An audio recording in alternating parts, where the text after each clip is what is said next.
은혜로 마무리되는 인생이라는 제목으로 하나님 말씀 선포하겠습니다. 창세기 큐티가 되게 오랫동안 진행됐죠. 큐티를 안 하셨나봐요. 지금 창세기 큐티가 몇 달 동안 진행이 되는지 굉장히 오랫동안 진행이 됐죠. 그래서 왜냐면 창세기 50장까지 있으니까 이제 창세기가 마지막 이제 끝나는 거예요. 거의 끝났어요. 이제 어쨌든 창세기 마지막과 함께 우리가 어떻게 우리의 삶을 마무리해야 되는가를 잘 한번 생각해 봤으면 좋겠습니다.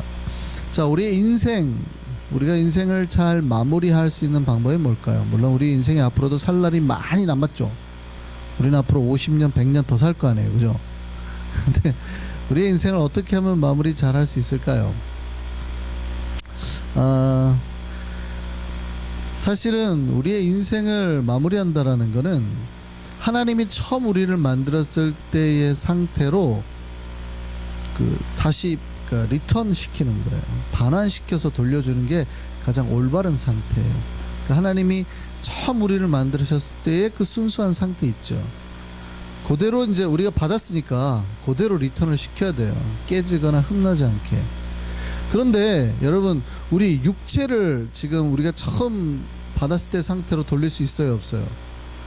육체는 그렇게 할 수 없는 거예요. 왜냐하면 육체는 갈수록 노쇠화되니까 그럴 수 없는 거예요. 그럼 뭘 처음 받았던 상태로 돌리는 거예요? 하나님의 형상이에요. 하나님의 형상, 하나님의 이미지, 우리에게 주셨던 그 이미지. 그럼 하나님 우리에게 주셨던 이미지 중에 가장 큰 게 뭐예요? 사랑이거든요. 사랑.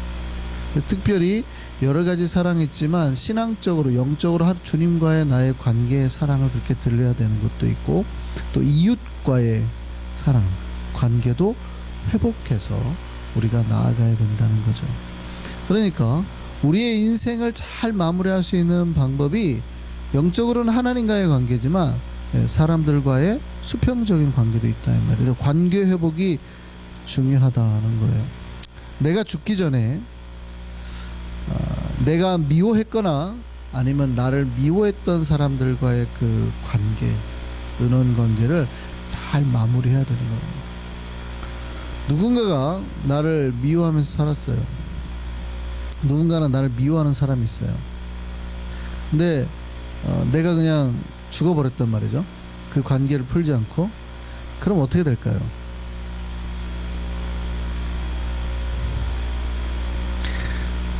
그러면 그 사람하고 나하고는 평생 그렇게 원수가 되는 거예요.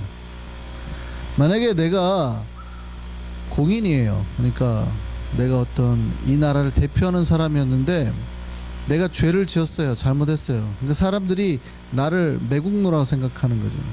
그걸 해결하지 못하고 내가 죽었어요. 그럼 어떻게 될까요? 역사가 나를 매국노라고 그러는, 나라를 팔아먹은 놈이라고 그러는, 역사가 대대로. 그러니까 내가 죽기 전에 그걸 해결하지 못하면 내 모든 후손까지도 다 욕을 얻어먹어야 돼요. 내가 죽기 전에 그거를 회개했거나 뭔가의 사건을 탁 뒤집었으면 내 삶이 완전, 내 이름이 완전 다른 가치가 됐을 텐데, 내가 만약에 그렇게 하고 죽었다 그러면 나는 그냥 평생 그런 사람이 되는 거예요. 개인이라고 하더라도 죽기 전에 그 관계를 회복하지 않으면 그 사람의 기억에 평생 원수로 남을 거예요. 그러니까 내가 내 잘못이나 죄를 사함받을 기회가 사라진다는 거죠. 그래서 나를 미워할 누군가가 있다면 그 사람과의 관계를 회복하고 우리 인생을 마무리하는 게 중요하다는 얘기예요. 또한 반대로 내가 누군가를 미워하고 있다고 하면 그를 용서하는 게 필요합니다. 만약에 그렇지 못하다면 내가 죽기 전에 미움을 내 마음속에 간직하고 그걸 풀지 못하고 죽게 되는 거예요. 그리고 주님 앞에 서게 되는 거예요. 그러니까 리턴을 한다고 그랬잖아요. 우리가 원래의 상태로 주님께 리턴을 해야 되는데, 주님께 리턴할 때 내 상태를 보니까 내 마음속에 뭐가 있어요? 미움, 시기, 그 하나님의 것이 아닌 그 더러운 독소들이 다 끼어서 주님께 가게 된단 말이죠. 그러니까 얼마나 부끄럽겠냐고요.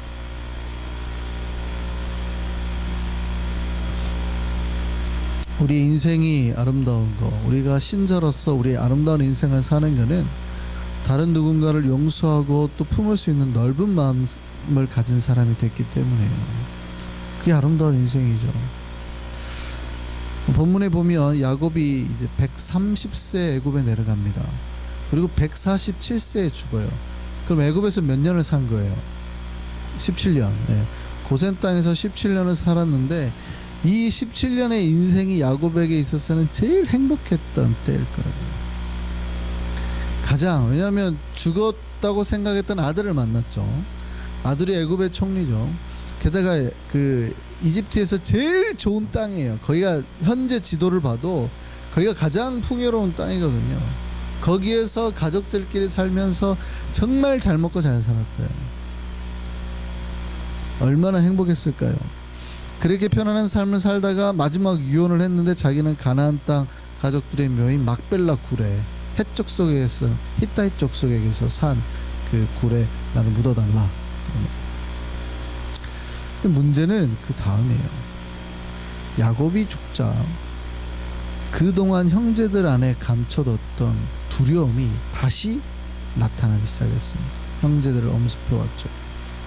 그러니까 형제들은 요셉이 17살 때 죽이려고 했다가 팔아먹어 버렸단 말이에요. 17살 때. 그럼 몇 년이 지난 거예요? 그때로부터 30년이 지난 거예요.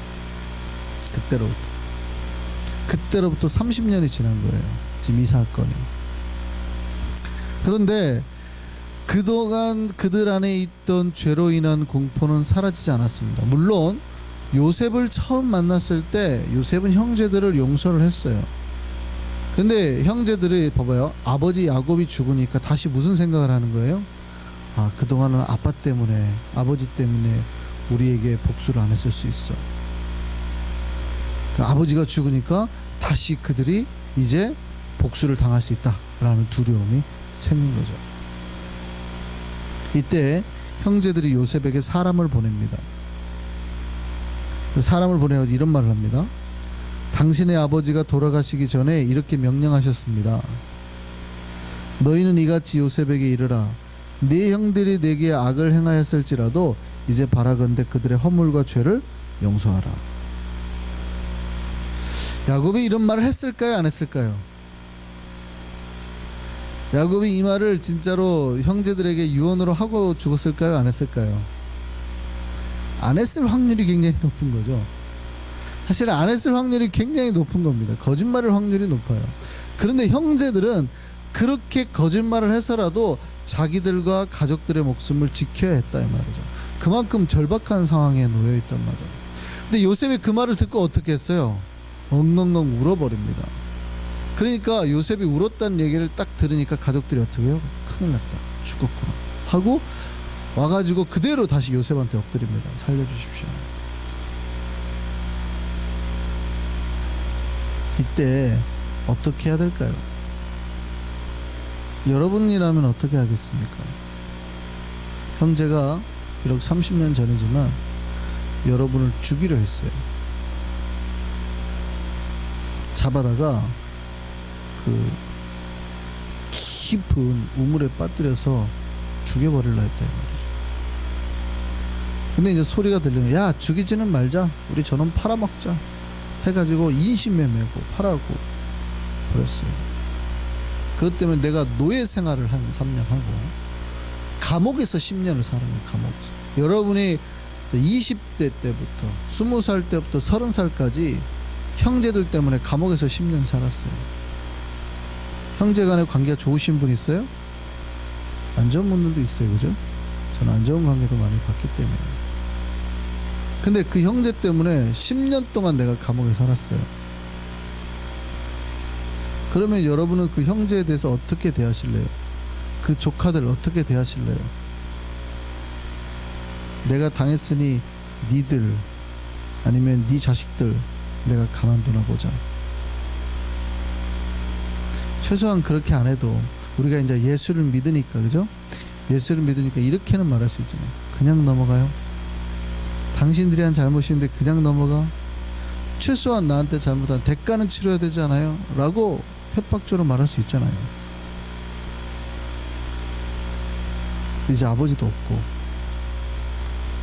권력도 나는 있고 내가 권력자니까. 근데 요셉이 뭐라고 말해요? 이렇게 말합니다. 두려워하지 마세요. 내가 하나님의 자리를 대신하겠습니까? 그러니까 내가 in place of God, 하나님의 위치에 앉겠습니까?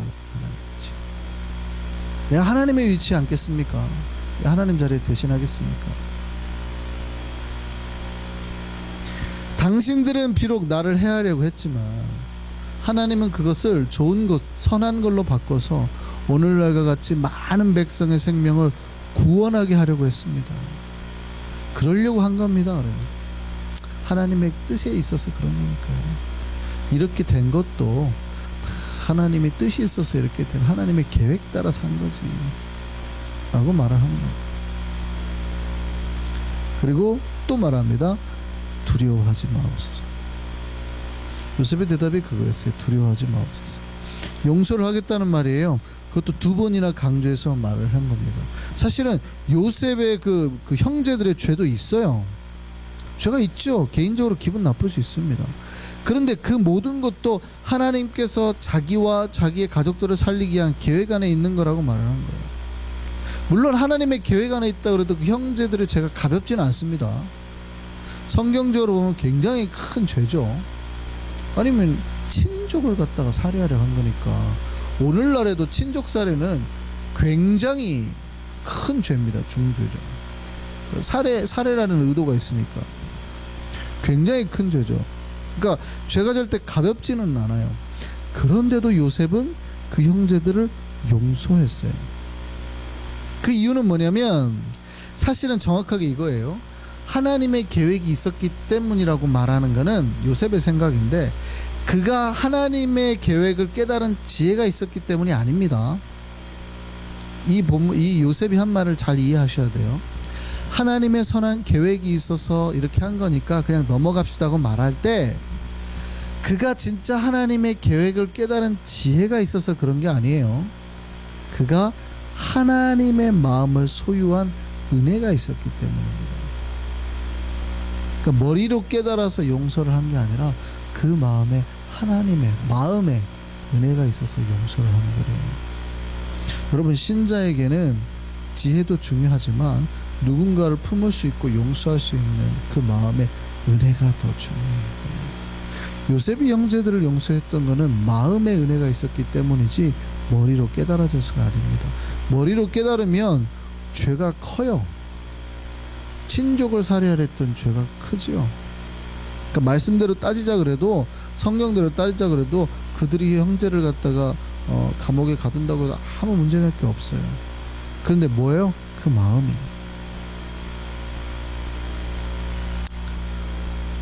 우리가 하나님의 마음을 품어서 우리에게 좀 잘못한 사람이라도 용서할 수 있는 저와 여러분 되기를 바랍니다. 미국의 그 초대 대통령 조지 워싱턴 이야기입니다. 워싱턴이 어렸을 때 실수로 도끼로 체리나무를 쳤어요. 꺾었어요.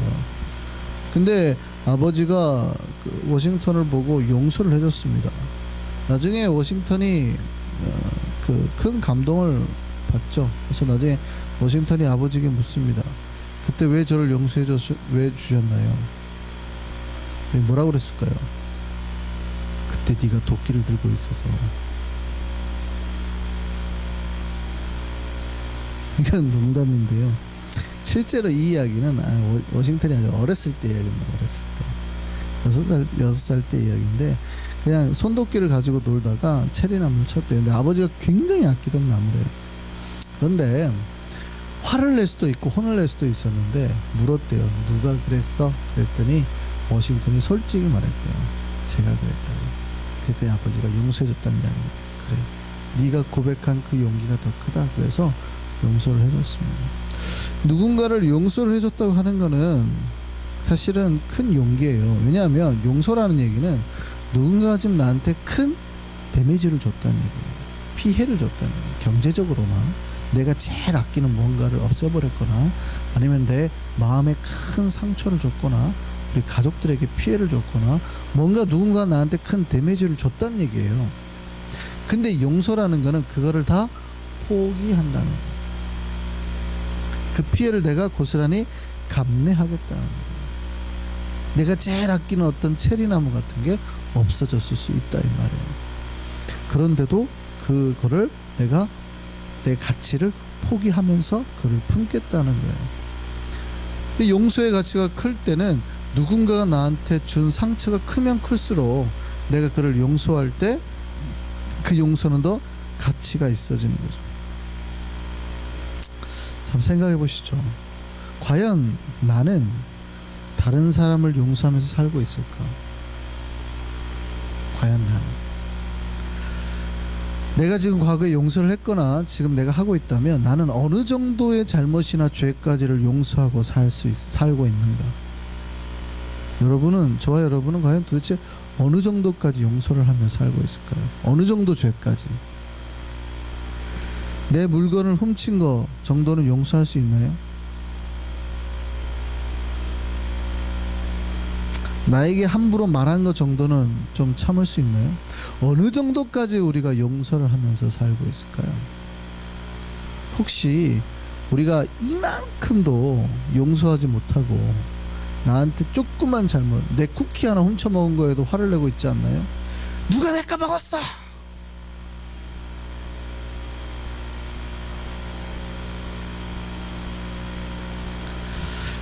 용서라는 거는 사실은 그 사람의 그 믿음의 크기, 내면 세계를 그대로 드러내는 겁니다. 그러니까 내가 나한테 잘못한 사람을 용서해 줄 수 있다는 거는 그 잘못이 크면 클수록 용서할 수 있는 마음도 크다는 얘기니까 그 마음의 상태가 드러나는 거고. 아니면 진짜로 요셉처럼 자기를 팔아버리고 그로 인해서 감옥 생활을 10년 정도 할 정도로, 그리고 내가 거기서 이제 나중에 추록해가지고도 그를 용서할 수 있을까요? 용서는 현재 내가 가지고 있는 믿음과 은혜의 그 크기만큼 할 수 있는 거예요. 그래서 그 은혜를 초과하는 순간 뭐가 돼요? 시험이 되는 거예요. 그래서 그의 은혜, 믿음과 은혜가 가지고 있는 은혜의 크기가 고스란히 드러나는 거기도 합니다. 그런데 어쨌든 내가 가지고 있는 믿음과 은혜의 분량만큼 최선을 다해서 용서를 하려고 하는 게 신자의 기본 자세입니다. 저와 여러분은 용서와 사랑으로 날마다 나아갈 수 있는 주의 백성 되기를 바랍니다. 근데 어떻게 용서를 해야 될까요? 한번 생각해 보시죠. 사실은 용서에는 두 가지가 있어요. 소극적인 용서가 있고 적극적인 용서예요. 소극적인 용서는 누군가 나한테 잘못한 거를 잊어버리는 거죠. It's okay. I don't care. 괜찮아. 괜찮죠. 여기도 괜찮아. 걱정하지 마. 여기 사실은 소극적인 용서입니다. 반면에 적극적인 용서는 나한테 잘못한 사람한테 더 큰 사랑으로 대해주는 거예요. 그런데 성경이 말하는 용서는 소극적인 용서일까요? 적극적인 용서일까요? 이게 이제 우리를 좀 힘들게 하는 거예요. 나하고 싸우고 있는 저 사람을 내가 용서를 해준다고 표현을 할 때 저 사람이 나한테 잘못한 거에 대해서 괜찮아, 잊어버리자 빨리빨리. 우리는 거기까지를 용서라고 생각을 하거든요. 근데 이거는 소극적인 용서인 거예요. 저 사람이 나한테 잘못했다고 했을 때 어떻게 해요? 다시 관계를 회복하거나 잘하기 위해서 가서 더 잘해줘야 되는, 이게 적극적인 용서예요. 그러니까 적극적인 용서를 하려면 정말 내 안에 더 큰 사랑이 있어야 돼요. 소극적인 용서는 거기까지, 마치 밥을 펐을 때 밥그릇 위를 탁 잘라내는 거예요. 그래서 여기까지. 적극적인 건 뭐예요? 여러분 시골에서 옛날에 밥 드셔보셨어요? 제가 저희 친구 어머님 시골에 가서 밥을 먹는데 어머니 이렇게 주세요. 밥을 저 혼자 먹는데 밥을 2그릇을 담으시더라고요. 2그릇을. 그것도 시골에서 쓰는 쇠 큰 그릇 아시죠? 옛날 그릇. 조그만 사기 그릇 말고 쇠로 된 큰 그릇 있어요. 밥그릇이 이렇게, 요즘 그릇은 이렇게 생겼잖아요. 이렇게 안으로 오므려졌는데 옛날 밥그릇은 바깥으로 향하고 있습니다. 이렇게 넓은 쇠 그릇 2개를 담더니 하나를 위에다 올려요. 그리고 이렇게 빼시는 거죠. 먹으라고 주시. 그런 밥. 소극적인 거는 됐어, 알았어, 그럼 여기까지 하고 탁 자르는 거예요. 먹긴 먹되 딱 거기까지. 적극적인 거는 뭐예요? 그 위에다가 덤으로 주는. 요셉이 형들에게 뭐라고 말을 하냐면 괜찮아요, 됐어요, 잊어버려요 라고 말을 하는 게 아니라 그 다음에 뭐라고 말하냐면 내가 걱정하지 마세요, 여러분의 자녀까지 내가 다 책임지고 기르겠습니다. 그럴 필요는 없잖아요. 왼수의 자식이니까 그럴 필요는 없잖아요. 근데 뭐라 그래요? 그들이 계속 불안해한단 말이죠. 아론케어 해버리면 진짜로 괜찮은 건지 이게 알 수가 없는 거예요. 걱정하지 마세요. 두려워하지 마세요. 내가 여러분의 자녀까지 다 책임지고 잘 키우겠습니다. 그랬더니 이 말을 통해서 형들이 요셉의 진심을 알았어요. 그러니까 진짜 용서는 단지 거기까지 소극적인 게 아니라 더 적극적인 용서로 그들 안에 있는 두려움까지 다 감싸 안는 배려를 통해서 전달이 됩니다. 여러분, 작곡가이자 피아니스트인 그 리스트라는 분 아십니까? 리스트라는 유명한 작곡가 있죠. 이 양반이 피아니스트이기도 한데 얘가 어느 날 여행을 했는데 조그만 도시를 가게 됐답니다. 근데 도시에 갔더니 그곳에서 리스트의 제자로 알려진 한 여자 피아니스트가 극장에서 피아노 연주를 한다는 거예요. 그래서 그 팜플렛이 나왔어요. 그러니까 리스트가 자기의 제자가 이제 연주를 한다니까 반가워가지고 팜플렛을 봤더니 아무리 봐도 자기가 모르는 사람, 아무리 봐도 자기가 모르는 사람입니다. 이 소식이 그 여자한테 들린 거죠. 그러니까 그 여자가 리스트를 찾아왔습니다. 울면서 말을 하는 거예요. 죄송합니다, 선생님. 선생님의 이름을 빌리지 않으면 저 같은 무명 음악가 연주에는 아무도 오지 않을 것 같아서 그랬습니다. 앞으로 절대 그러지 않겠습니다. 지금 이 연주도 당장 취소하겠습니다. 한 번만 용서해 주십시오. 근데 리스트가 어떻게 했을까요? 오케이, 괜찮아, 상관없어, 다시는 이런 짓 하지 마. 그래도 되잖아요. 근데 날 따라오라고 호텔에 있는 음악실로 데려갑니다. 그리고 아무 말도 안 하고 피아노를 한번 쳐보라 그래요. 여자가 너무 두려웠어요. 너무 두려워했는데 겁내지 말고 내가 아가씨 연주를 한번 보고 싶어서 그런 거니까 아무거나 연주를 해보라고. 근데 그 여자가 연주를 했습니다. 연주를 하고 난 다음에 그 리스트가 다 듣고 난 다음에 몇 가지 고쳐주는 거예요. 요거는 요 때는 좀 요렇게 하고 요렇게 하고 딱 하는 거예요. 요렇게 하라고. 그렇게 다 하고 난 다음에 리스트가 이제 이렇게 말합니다.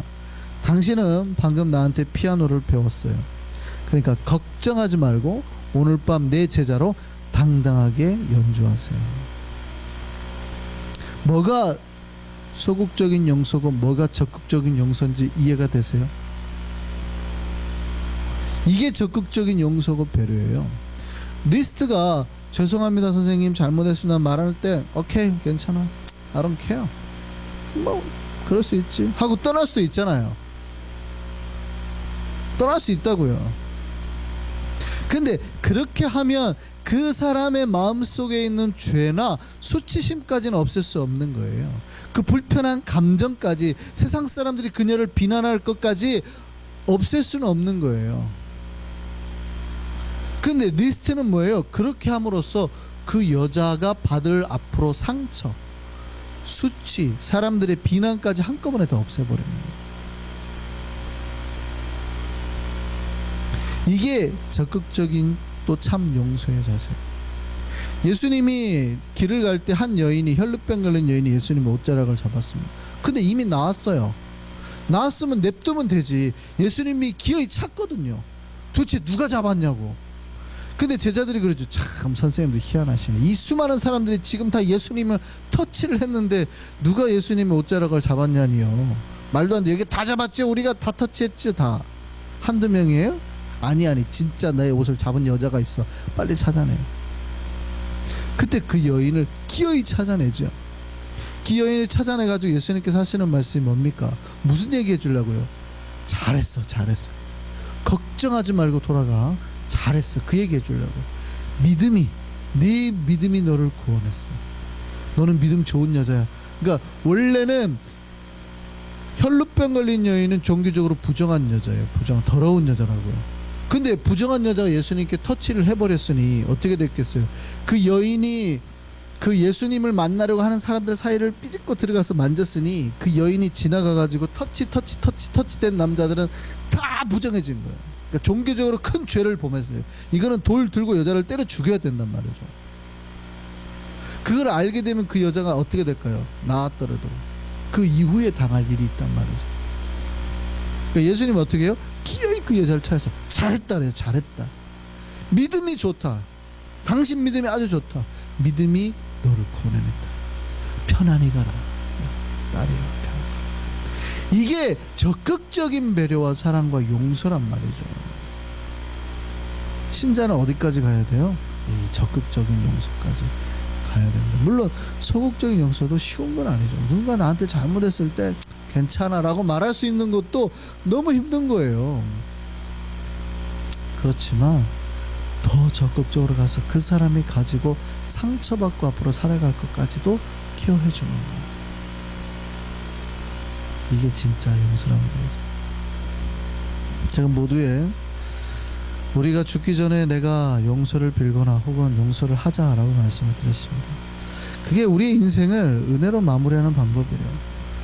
창세기가 놀라운 거는요, 야곱이라는 사람이 마지막에 은혜로웠다는 거예요. 그러니까 그 얘기는 이 요셉이 그 은혜를 만들어낸 거거든요. 요셉이. 여러분, 창세기가 50장까지 하는데 창세기 그 마지막이 은혜로 마무리되고 있습니다. 오늘 본문을 읽었던 게 창세기 마지막이에요. 그 뒤에 이야기는 요셉이 그랬다 죽었다 그 얘기니까 스토리상으로는 마지막이 이거예요. 용서를 선포하면서 끝나는. 여러분, 창세기가 50장까지 오면서요, 입으로 담을 수 없는 수많은 죄와 갈등, 시기와 술수가 남아 있었습니다. 그러니까 여기 안에 보면 애들한테 차마 가르칠 수 없는 내용이 막 넘치잖아요. 그래서 옛날에 그 존 F 케네디 당시에 더 이상 학교에서 성경을 못 가르치게 했던 이유가 그거거든요. 창세기는 이런 말도 안 되는 이런 걸 어떻게 애들한테 가르치냐. 그래가지고 성경을 못 읽게 한 거잖아요. 창세기 내용을 보면 막 그 딸들이 아버지한테 술 먹여가지고 같이 잠자려고 뭐 이러잖아요.